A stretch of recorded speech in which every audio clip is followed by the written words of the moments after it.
that was the happiest I was with my grooms, even more so than this weekend. And they were perfect in my opinion, and I was just, it made my day. Like, not even, if I didn't even place, if I'm just happy with my grooms and compared to other people and I'm pretty close to them, to what I think is right, I'm like, I'm happy. I'm getting somewhere. I'm learning. I don't have to place, but it does help.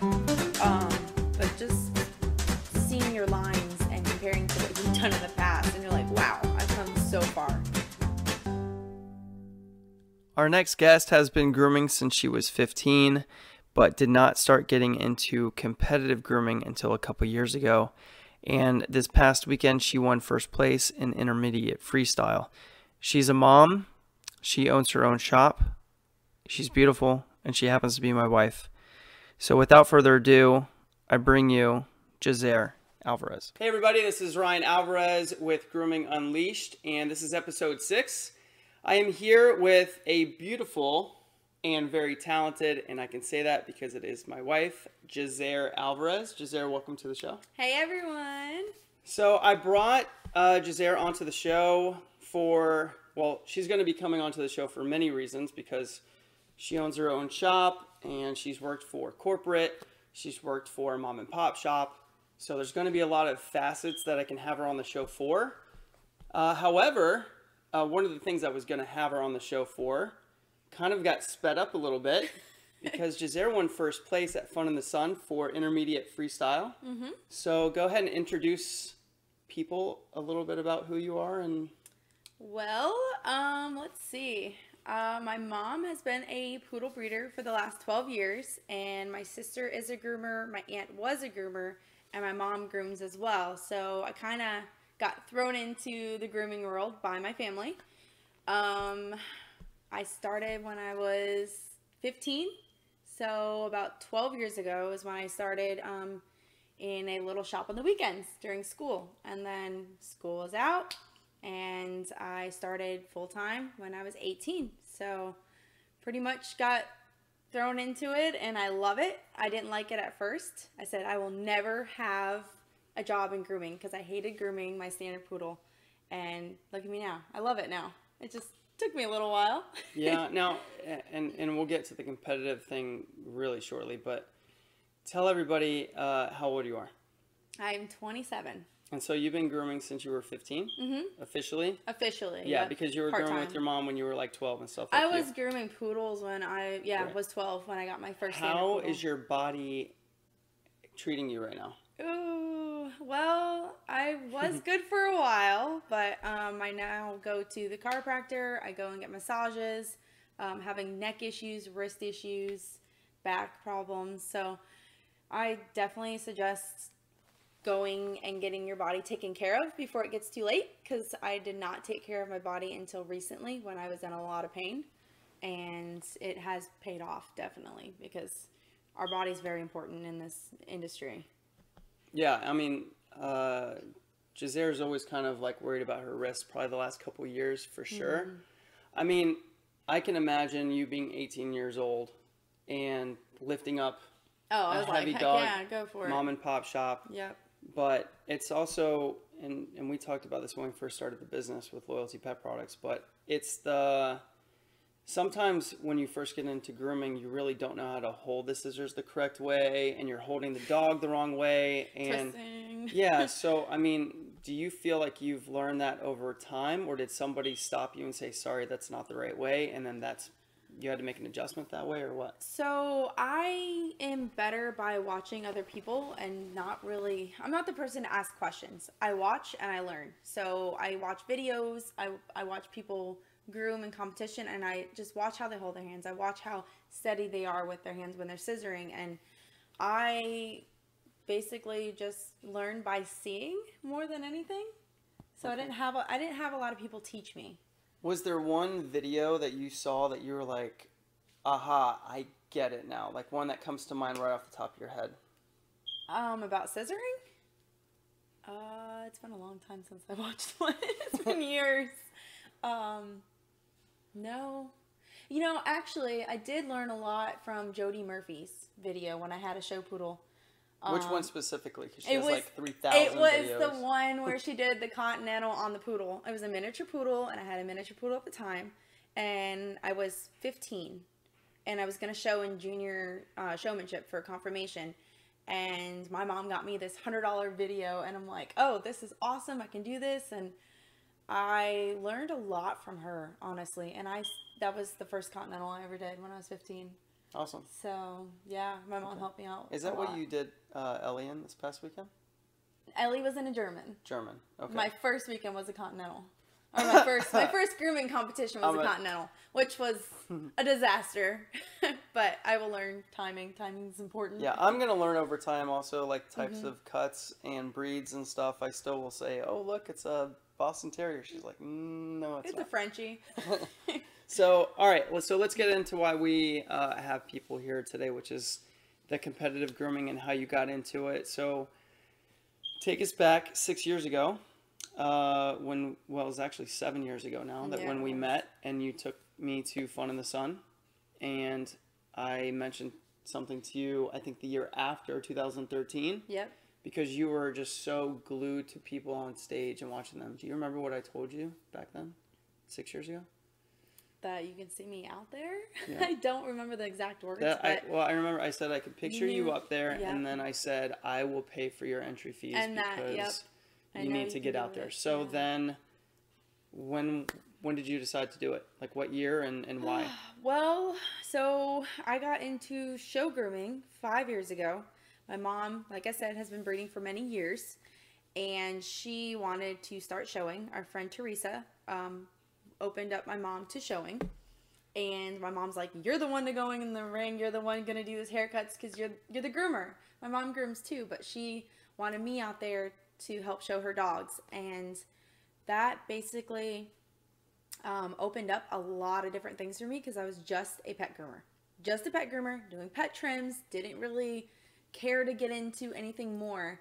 But when I started to do a Continental or an HCC is what I started with, and then do puppy cuts, that kind of opened me up. I had to learn the structure of the dogs, and so showing basically got me into competing because I was already learning it anyways. And I said, well, heck, if I can do this for the show ring, I can do it for competition too. And my mom and Ryan, they all pushed me and said I could do it.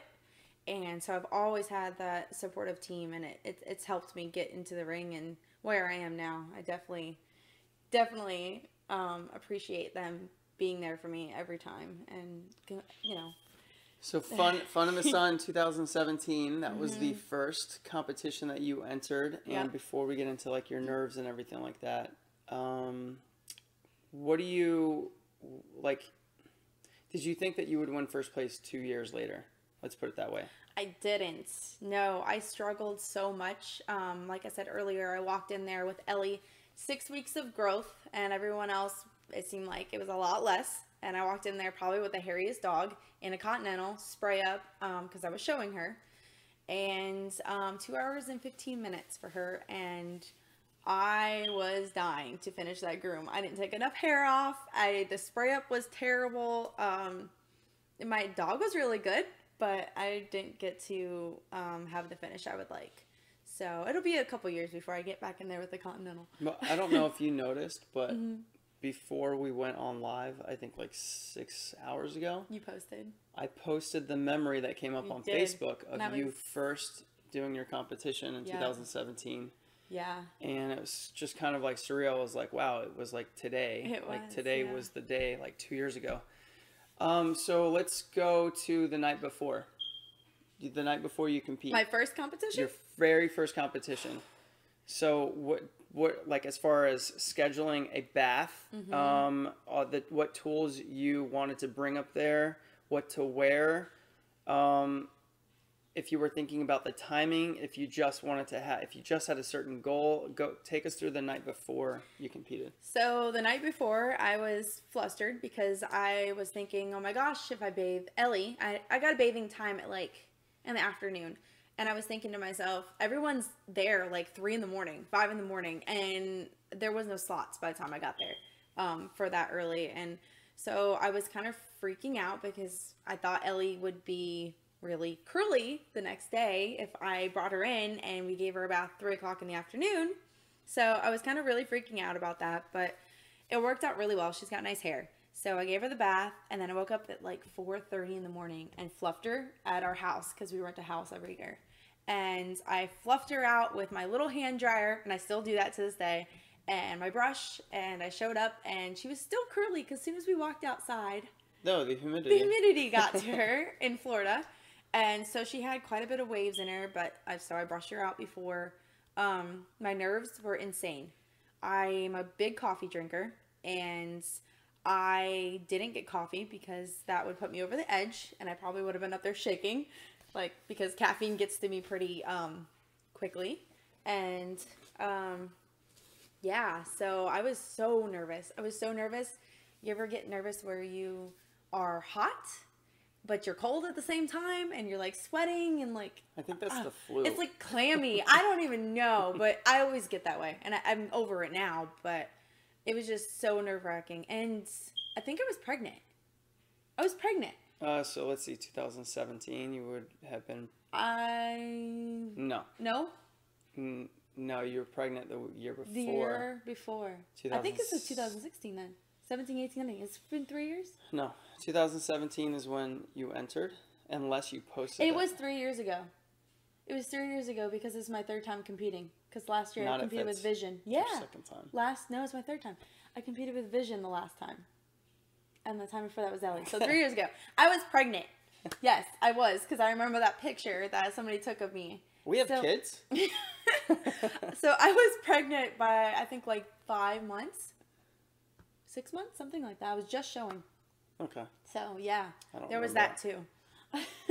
All right, so now let's go to September of 2018. So last year, you got invited to join a groom team. Florida groom team. For IJA. What does IJA stand for?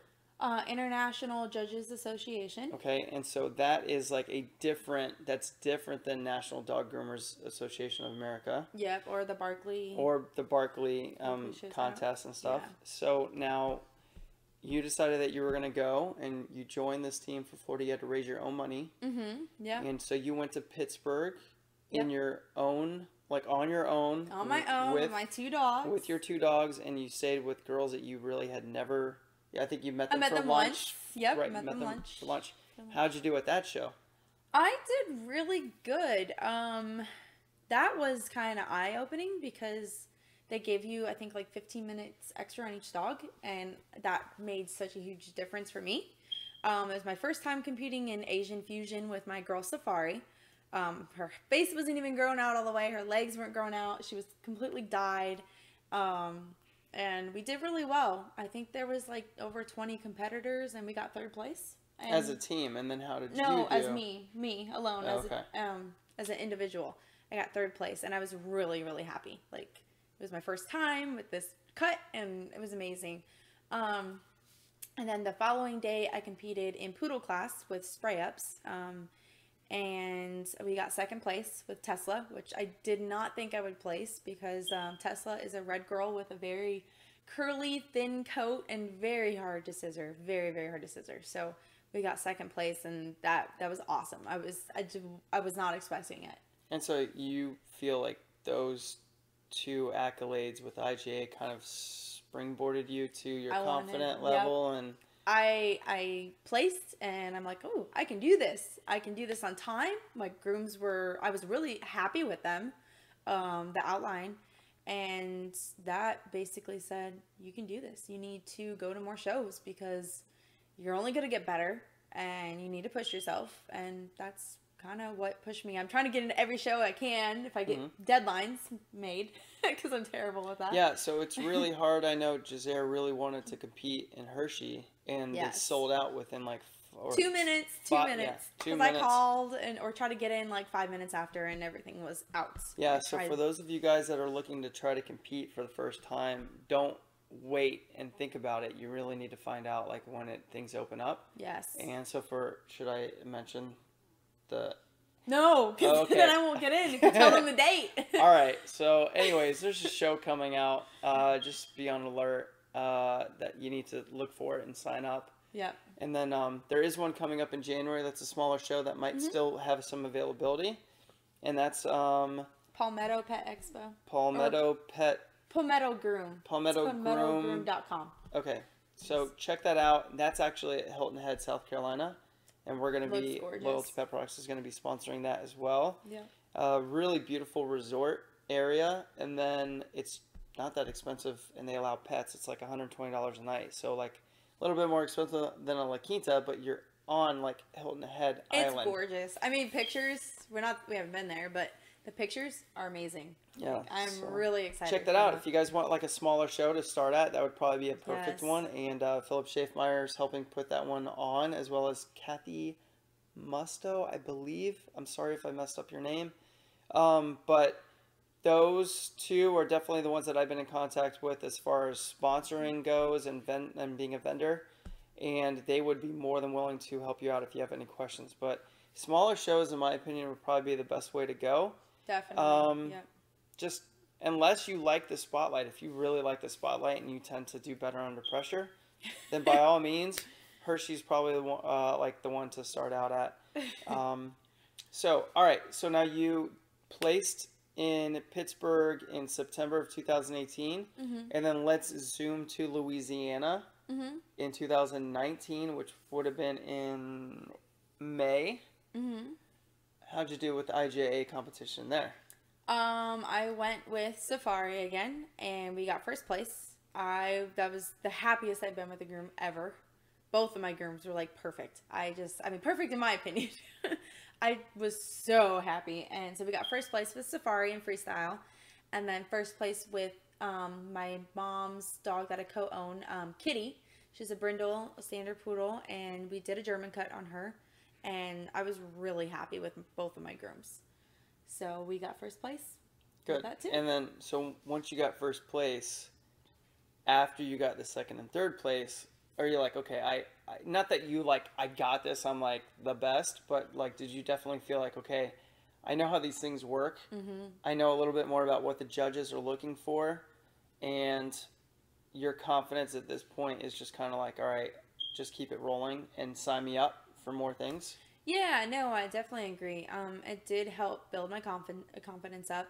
That was the happiest I was with my grooms, even more so than this weekend. And they were perfect, in my opinion. And I was just, it made my day. Like, not even, if I didn't even place, if I'm just happy with my grooms and I compare it to other people and I'm pretty close to them, to what I think is right, I'm like, I'm happy. I'm getting somewhere. I'm learning. I don't have to place. But it does help.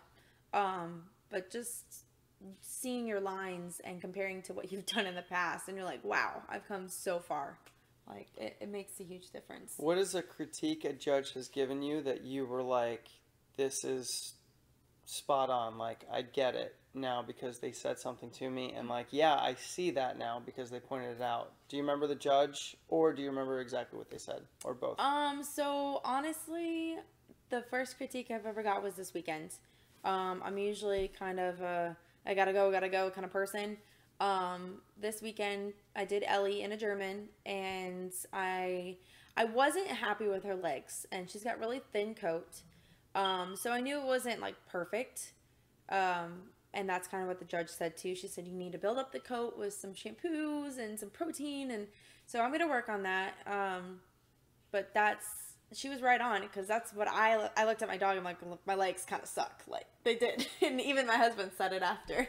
He's like, I noticed everything was good but your legs. I'm like, I know. Yeah, I didn't say that they sucked. No. I know, that's what I thought. I know what the legs that you've done before in the past look like or can look like. Yes. And I remember telling a couple of the people that we know that were watching you, like, oh wow, she's doing a good job. I'm like, yeah, I don't think she's gonna be happy with the legs. I wasn't. But your body and the face and the head were like really good, and I just thought that if you had fixed the legs to be like what you've normally done in the past, you could have placed with her also. Yeah, well, see, the difference between her coat too is her legs are super thin, really hard to scissor, like my red girl, and her top knot and her neck and her back are like thick and nice. And now I just need to make her bottom legs like that because they're so thin. But yeah, that was definitely a good critique, and I knew that's what I needed to work on. Yeah. So what's the next competition that you're already signed up for? It's the Palmetto Groom. Yeah, Palmetto Groom is the next one. And then what classes are you entering in there? I am entering 3 classes with all standard poodles. Freestyle with Safari again. Poodle class with Ellie probably. And I'm doing this clipper only class. And I was just preparing last week or this week. Practicing, Right? Yeah, to kind of do this clipper only class with my mom's standard poodle, her brindle poodle Kitty, which was in a German a few months back. She's in an HCC, so it's called a historically correct continental, and I literally did her whole body with a 30 blade and skimmed over it and put her in and did her whole continental with it. It was very eye-opening, and I'm crazy for even entering. Yeah. Well, no, but sometimes you gotta get outside the box. Oh, it's gonna be outside the box. Right. Giselle texted me, and she texted me the picture of, like, and just saying practicing for, Palmetto. And I thought the cut looked good, and she's like, this is the hardest thing ever. It's the hardest thing I've ever, challenged myself with, in grooming. It's so hard. I did not rosettes, I'm sorry. Oh my gosh, bracelets, all with a clipper. They actually turned out really well. They were round. And I started probably with 5 inches of hair. This dog had so much coat. My mom has been letting her grow until I could get my hands on her and have the time. And yeah, one day I'll post that picture. Of the before and after, because I wasn't super happy with the placement of it. So I got to move a couple things. So you're gonna do a before, or 6 months ago. Yeah. Or not that long. 3 months ago, and then at the show. Yes. Okay. Yeah. Same dog, right? Same dog. Yep. Okay, so that would be a good comparison. Yeah. All right, we are gonna jump into some questions from the fans. Mm-hmm. And some of these are really good questions. So for those of you guys that commented these questions, thank you very much, because it just adds to the flavor of the show. Mm-hmm. If you are watching us live and you do have a question for Giselle for getting into competitive grooming. Yeah, I don't even know. Well, I think a lot of people on Instagram are just waving. Yes, I see that. And then we do have people that are watching us on Facebook Live as well. So what accessories do you carry extra into the ring or on stage? So I've learned cotton balls and Q-tips and alcohol are probably my top 3 things. And explain and you don't why. think of it. So I always clean the ears the day before, and there has been times I walked in the ring and I had some dirt in my ears, and I'm like, oh crap, does somebody have cotton balls? This happened in IJA. I'm like, I need cotton balls. Anybody have them? And you're asking everyone, and thank God somebody came to the rescue on another team. It was Kentucky team. I don't even know who it was, but I remember it was the Kentucky team. And so I've learned to carry cotton balls and Q-tips and alcohol, because God forbid you cut a dog, or you need to clean your ears, or you need to wipe off something that gets on your dog. I use alcohol and cotton balls for it all, so I can kind of clean up, because you never know what happens. You don't think it happens, and you're like, oh crap, I'm not prepared. And this is not one of the questions, but Safari falls asleep God. lot on the table. And I remember that was your biggest fear. But you never used the peppermint. You never, you were going to use the peppermint. I meant to use the peppermint smelly essential oil. Yeah. So I meant to use peppermint this last weekend to get her hyped up, but I forgot. Safari, I've competed with her 3 times, and this dog is the most hyper dog out of all 6 of our dogs. And she falls asleep instantly. As soon as I start and I'm 20 minutes in, she's literally falling off my table, and I'm poking in her belly saying, hey Safari, you gotta wake up. And yeah, I get scared. She's not a light dog either. She's a big 60-pound standard poodle. Yeah. She's a big girl. And for her to fall, that would be bad. So this one, I'm not sure if you want to touch on that again. Yeah, so timing before competing. I had somebody asking, how do you prepare for your timing before you compete, or how do you plan it out? What's worked really well for me, other people, things might work out better for them, but for me, I like to groom my whole dog, get everything done so it looks okay, and then whatever time I have left, I like to actually perfect it. So I want to make sure all four of my legs are done, make sure my head's done, my neck, and then go back and take whatever. If I got 30 minutes, I got 30 minutes to make my dog perfect. At least my dog is done. So that's what I like to do, and it works really well for me. Otherwise, I hear people saying, oh my God, I worked 30 minutes on one leg to get it perfect. And then you have 3 other legs to do, and you're like, oh crap, I have like 45 minutes, and I spent 30 minutes on one leg to get it perfect. Yeah, I think that's a big fear. I remember seeing that comment. Yes, yep. Yeah. So, now this is your first competition that you had to do back to back. It is. And I know that you were really freaking out about that. I was. To the point that you only signed up for one bathing session because you decided it'd be easier for you to bathe Safari in the house that we rented. Yes. So I did have somebody lined up, and it just didn't work out right to bathe Safari. So I was back to back 7:30 in the morning for Ellie, and then we were out at 12 and 12:45. I was back in the ring with Safari. I have 2 standard poodles. They take me a couple hours, if not 3 hours, to prep. So I literally did Ellie the day before at 3 something in the afternoon. And then I did Safari at 10 o'clock at night in our bathtub in the house. Mm-hmm. And I had a little hand dryer. And this girl's coat is like, girl, I know, but this girl's coat is so thick. It is so thick and it drives me crazy. And I spent 3 hours, I believe, fluffing her out, and my mom helped me. She held the dryer. It was like, a human dryer, and she held it, and I brushed, and yeah, it's dedication. That's the best thing. Speaking of dedication, let's go back to that night. Yes.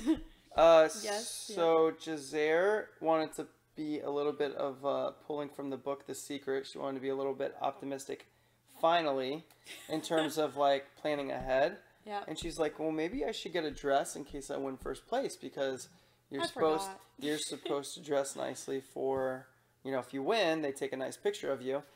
And No, it's for best in show and best in groups.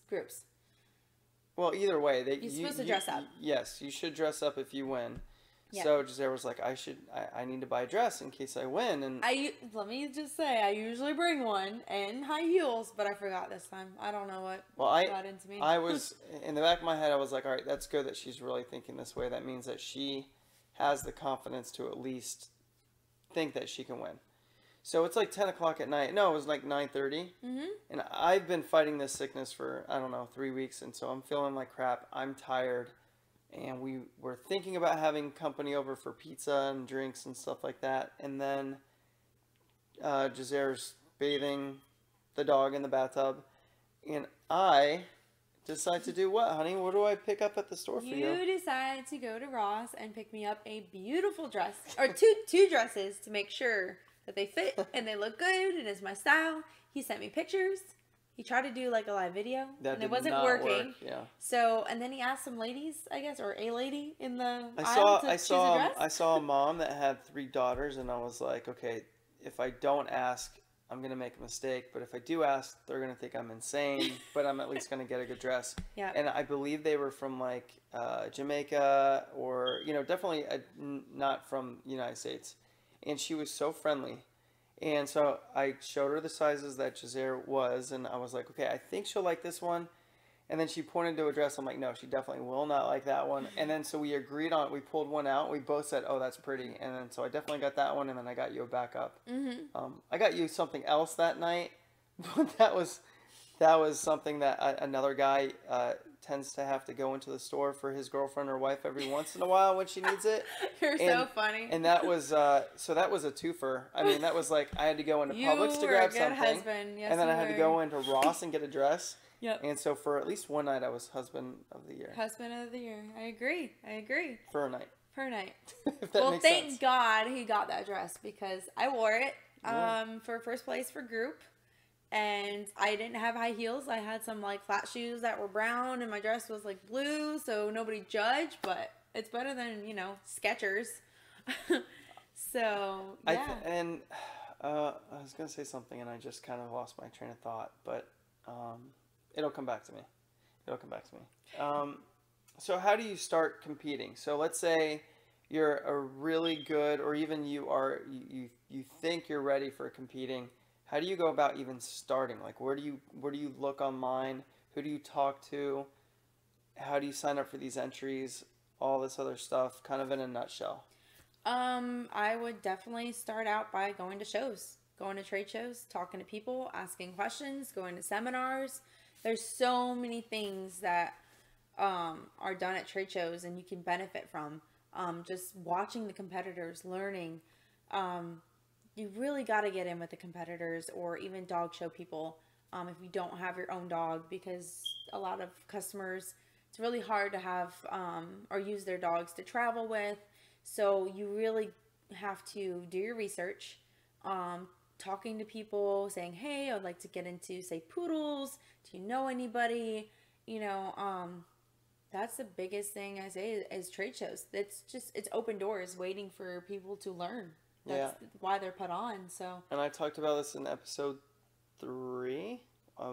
Episode yeah. 3 about going to trade shows and why it's really important. And I don't know. I feel like every time we go now, we're just connecting with more and more people, and Yes, I some of agree. these people I think are going to be lifelong friends, and that's what it's really all about. I mean, I told her, you guys know that I'm the owner of Loyalty Pet Products, and we are the sponsor of this podcast, but I don't like to plug the products or anything, which I haven't, and I don't plan on doing it. However, the whole vending aspect of it this past weekend, I literally on the way up told Jazair, I don't even care about sales this weekend. I really care about connecting with people. Yeah. And it made for a more enjoyable weekend. I mean, It did. I agree. so we're already looking forward to hanging out with some people Yeah. in Palmetto and then as well as Atlanta, Yeah. renting a house and hanging out with them. I guess somebody asked, when you don't really have a dog to compete with, do you suggest the Rescue Roundup? So I have not competed in Rescue Roundup. It's always been full, and I'm a procrastinator. So I want to do Rescue Roundup, and that I honestly like. I don't know much about it, but I think that would be the best place to start. It's like grooming an everyday dog. They're not gonna have the perfect coat, the perfect attitude. They're not gonna have specifications as far as, hey, your dog has to have this front and this rear leg. It's whatever you want to do, you do it, and it gets your foot in the door. It's just fun. So I would definitely start in Rescue Roundup, especially if you don't have your own dog or know how to get a dog. They're supplied for you, so I would highly suggest starting there. Yeah. What do you recommend? Do you recommend getting your masters while competing, or talk a little bit about that? Because I just realized that actually this past weekend, and I got onto you a little bit about it because I really want you to get your masters. I know that you can get it. And again, it goes back to procrastinating. And It again, does. and again, I'm a it goes back to you procrastinator. saying, "Oh, I'm not really ready yet." Yes. Which this was the story, which we thought was 2 years ago. Apparently, it's 3 years ago. It is 3 years ago. Yeah. But so talk a little bit about getting your masters while you compete. So like he said, I haven't gone through the steps, but I kind of know how it works. So you can get, it's not even masters. It's just your Certification. certification for, say, Sporting group, correct. Non-sporting, long-legged terrier, and short-legged terrier. So those are the four. You can get certified when you are competing. For NDGAA anyways. That's the one I know. You basically go in there, groom your dog. I believe they take pictures, and then you go after your dog's groomed. After you're done competing, you go and talk to one of the certifying judges, and they go over your dog, and you take your test, And that's our written exam as well. I don't know if you do it at the same time. I don't believe so, but like I said, I haven't gone through the steps. This is from word of mouth. So I could be a little bit off. I believe on the written exam is when you sign up for it. It is when you sign up? Okay. And the reason being is because Emily Landers demoed in our booth. Yes. And then she told me, she goes, oh, I have to take my test later today. I'm like, oh my gosh, well, go ahead and go. She's like, oh, it's fine. She can go whenever. Oh, okay. And then Kelsey Ann Sexton was taking her test on Monday. Yes. So it was after the competitions were yes, were because completed. Usually the you're too rings busy filled up and yep. So let's see what else we got here. What order should you follow after bathing and drying? So I like to so on poodles. It's kind of a general question. I groom poodles. I'm the poodle groomer. So I like to obviously fluff the dog out completely with a heated dryer. And I start off with nails, ears, getting that all done, and then perfecting my feet. Because for competition, for NDGAA, you can do the feet before the competition. So I make sure I get every little hair out of there. I shave the ears, I shave the sanitary, and get all that done. And then basically I do what I said earlier. I do the whole dog, and then I perfect it after the dog is basically outlined. Okay. What's the best advice you have for a new groomer or someone who is interested in getting into grooming? Going to trade shows. It's the same. It's just, there's so much you can learn and see and connect, and it's the way to go. You want to become a groomer? Go to a trade show, and then you can see, is this something I can do?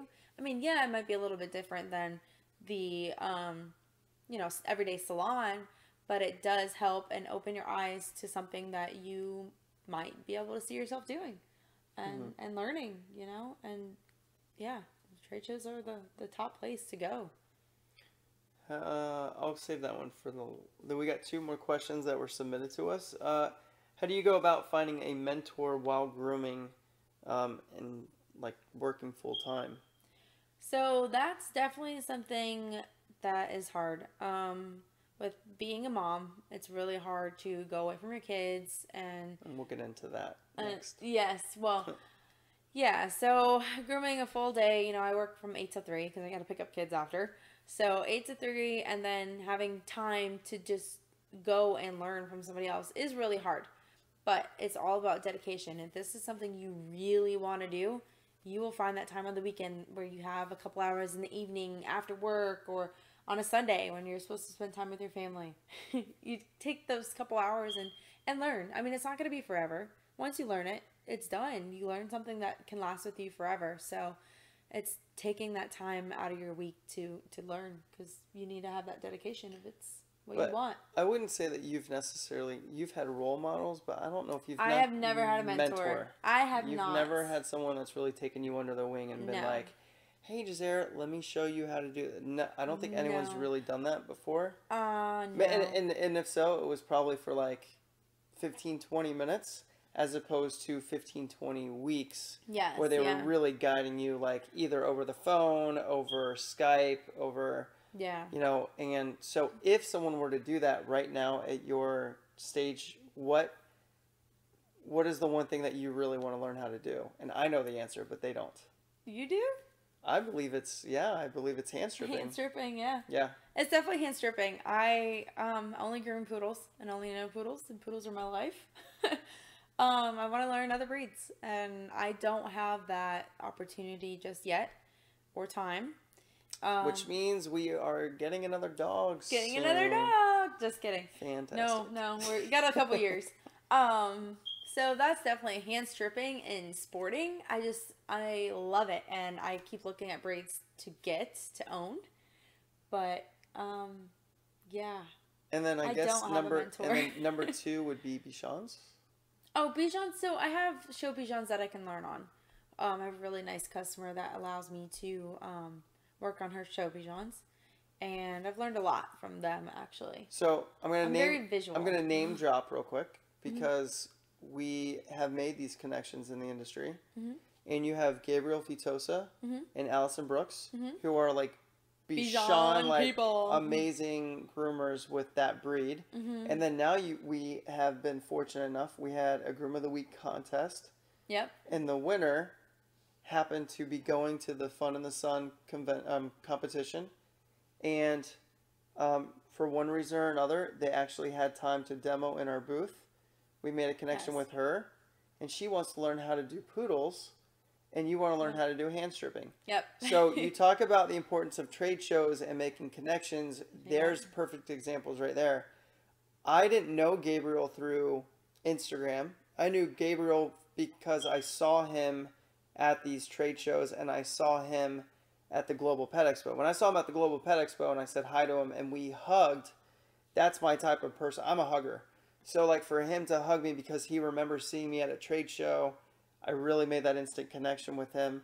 And Giselle knows that I'm like I'm a person feeler in terms of like I really get gut vibes on people, and I know when they're good people deep down inside. And sometimes I'm wrong, not always. Not always. But you know you have to be positive in terms of thinking that people are better than worse. So I mean I met two other people that. that we did not hang out with that were competing, and one gentleman, if he watches this, he needs to contact me because I gave him my contact information. His first name was Brandon. I think he competed like 4 different classes. He did. I think and his wife is a competitor too. So Brandon or Stephanie, if you guys are watching this, one of you guys needs to contact me, please. Ryan at loyaltypetproducts.com.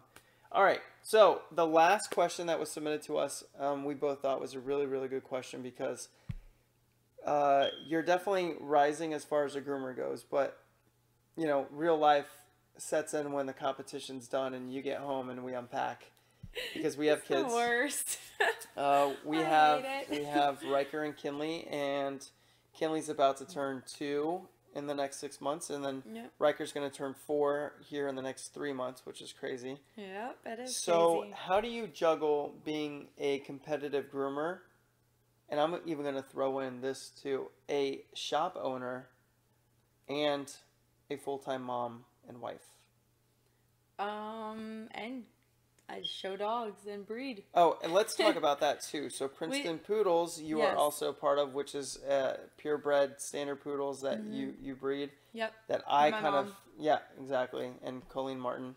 But we have a lot of dogs too. We have 7 now. 7 dogs now. We had 6. Actually, at one point we had 9. 2 passed, and then one was given to a friend. Yep, given to a friend.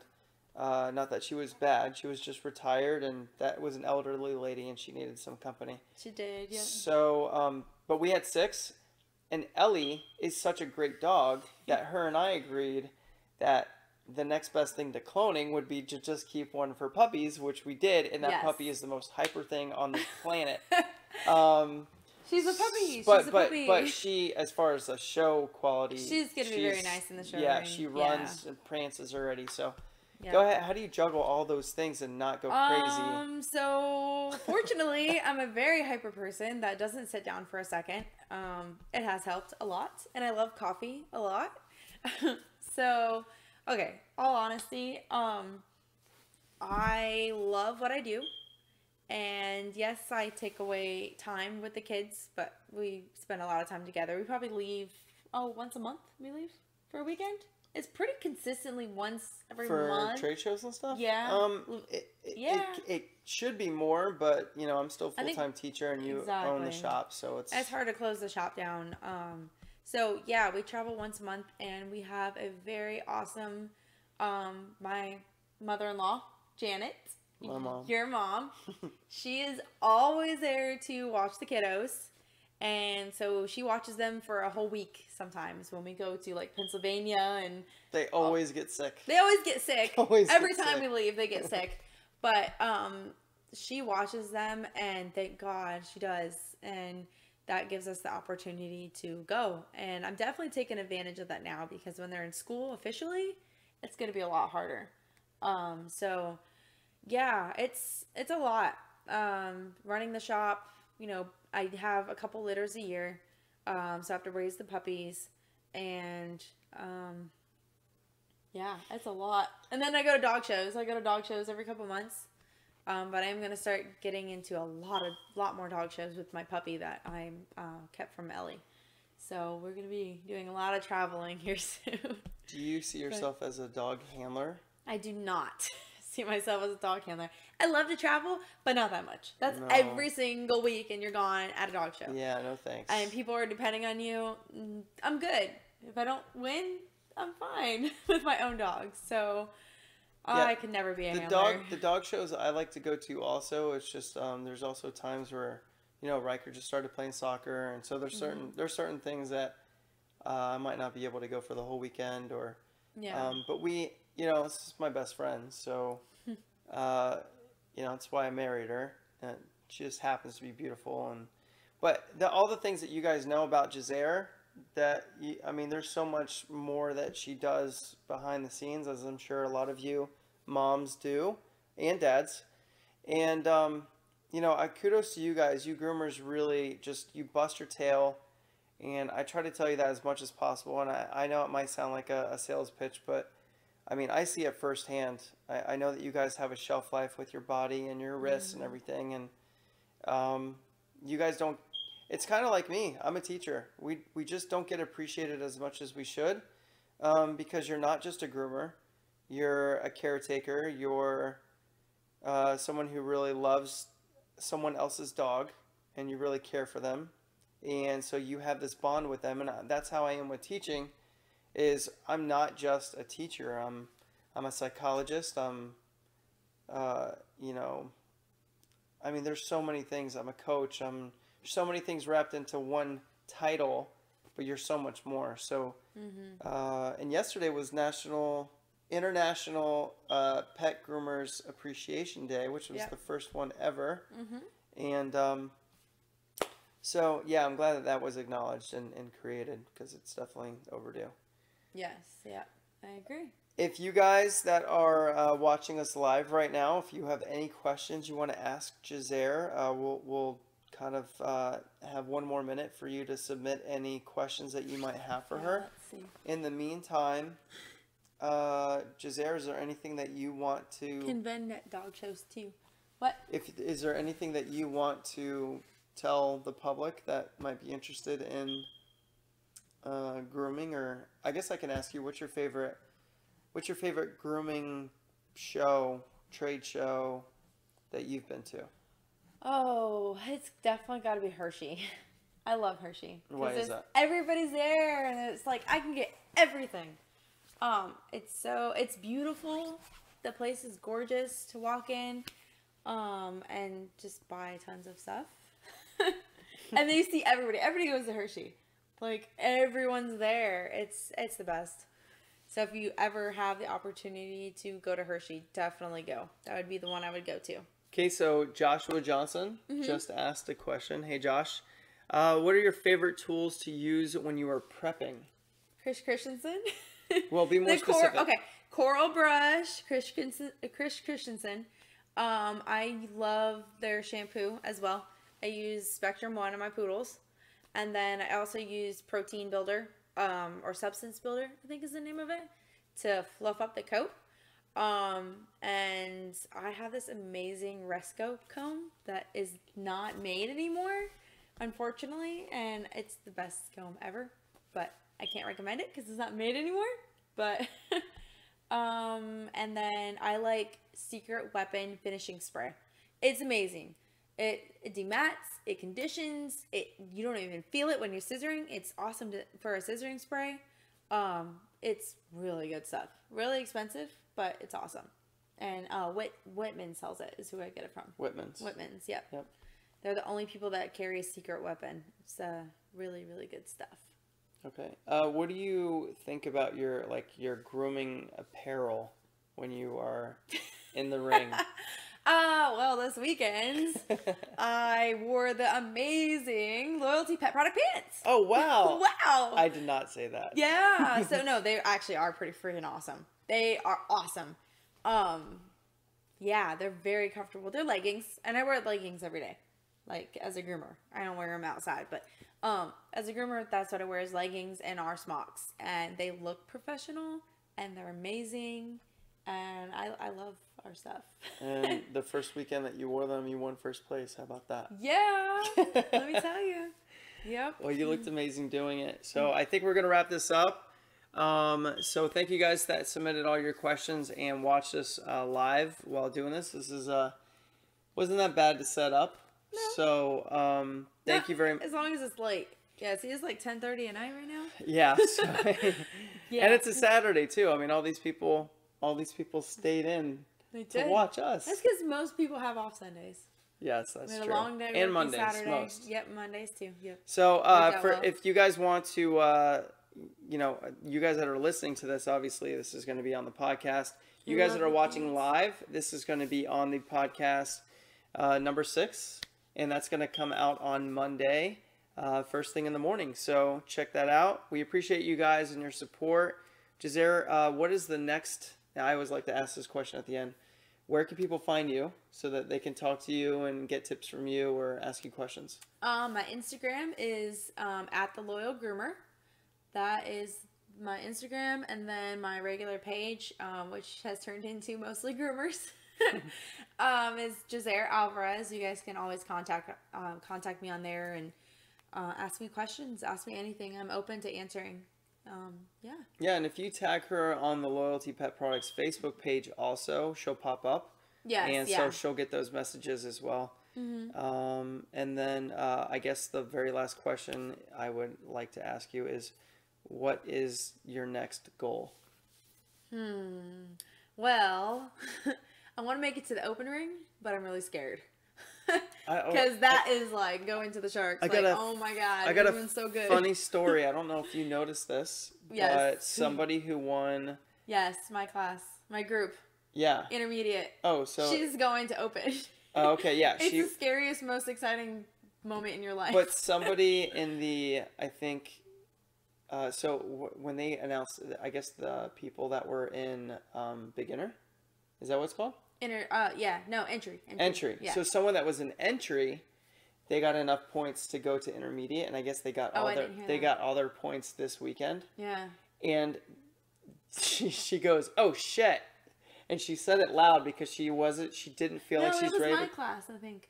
The Are you intermediate. sure? Yeah, I was right next to me with the poodle. Either way, the crowd was She's going laughing at open, her, yes. and unfortunately, Sue Zecco thought that they were laughing at her, and they said, "Don't laugh at her," but they were laughing at her reaction because she's just like, "Oh shit! Like I'm going into the next level. Yeah, I it's don't know scary. if I'm ready." And so I forgot to tell this to everybody. So you would have started out at intermediate, even when did. you first started Yes. grooming, and tell people why. So I've never been in entry and can't ever go into entry because I have been breeding and showing for like 5 years now. My mom's been breeding for so many years and I've been involved in it. So being a breeder or somebody that shows, you have to completely start into intermediate. So keep that in mind for those of you Keep guys. that in mind. that Don't are- get in a showing before competing. And I wouldn't like be one of those people that says, "Oh, well, how are they going to find out?" Oh, people find out. We're on They- Facebook, guys. They Seriously. they find out, and you don't want to be that person that won something, and then like they have to put Lose an it. asterisk next to it. Next. Asterisk neck to it. So all right. So your goal is to get into open. Yes. And then my goal for you is to become certified in a breed in the next 4 months. For 4 months? For 4 months. I don't know about that, but it's all about having all that I do and no time to study. Like, What, I the need mom, to study, owning of the shop, and I don't have time. Yeah. You'll be fine. 4 months. No. I think she can do it. What do you guys think? Let me know. Guys, It's thank you. in non-sporting only, because that's the only thing I know. Well, thank you guys so much for all your support. Yes, and you guys are awesome. This is Ryan Alvarez again with Grooming Unleashed podcast, and this is Jazair Alvarez. Check her out on Instagram at The Loyal Groomer. Yep. And honey, I love you. I'm very love you proud of you. too. And guys, we'll see you on the next episode. Thank you. Thanks. We appreciate all of you out there who are following and enjoying the podcast. If you could leave a glowing review for Grooming Unleashed, it would mean a lot to us, as well as sharing with your grooming friends, coworkers, bosses, and anyone else in the industry. It would mean a lot. It also would mean a lot if you would visit our sponsor, Loyalty Pet Products, at www.loyaltypetproducts.com. And don't forget, you can use the code UNLEASHED to save 10% off of your next order. Thank you very much for our sponsorship, Loyalty Pet Products, and thank you to all of you guys who are listening to us at Grooming Unleashed. We appreciate you and your support.